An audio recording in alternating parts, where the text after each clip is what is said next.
Hey y'all, this is Ariel with Competitor's Edge Massage, and today we will be talking about tight hip flexors. There are a lot of groups of muscles that make up the hip flexors which allow us to walk. We have our psoas and our iliacus, also known as the iliopsoas, and then we have our quad muscles. Today we will be focusing on a few of those stretches. When your hip flexors are tight and shortened, this can lead to a lot of low back pain.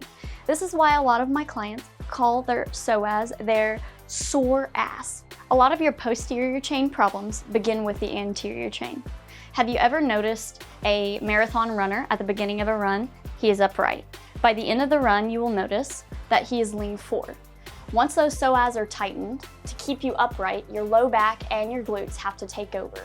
This is what leads to that low back pain. When we address the hip flexors, we can relieve low back pain. Today we will be addressing different stretches for the hip flexors. For the psoas stretch, we want to get down into a lunge with your knee on the ground. Be sure to have a nice cushion to protect that knee.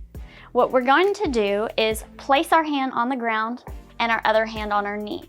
We don't want to exaggerate our back because we want to protect the back. So what we're going to do is lean forward and tuck your pelvis.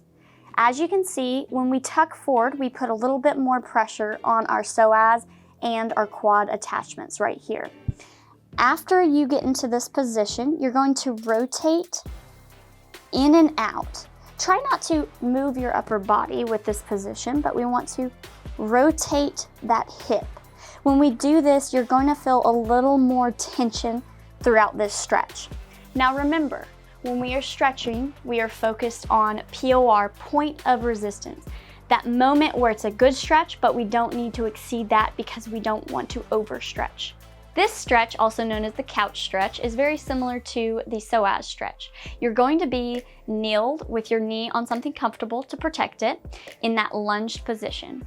In this case, while you're in this position, try not to hyperextend that back to get the stretch in your psoas and your quads. We want to focus on tucking the pelvis and keeping that back straight.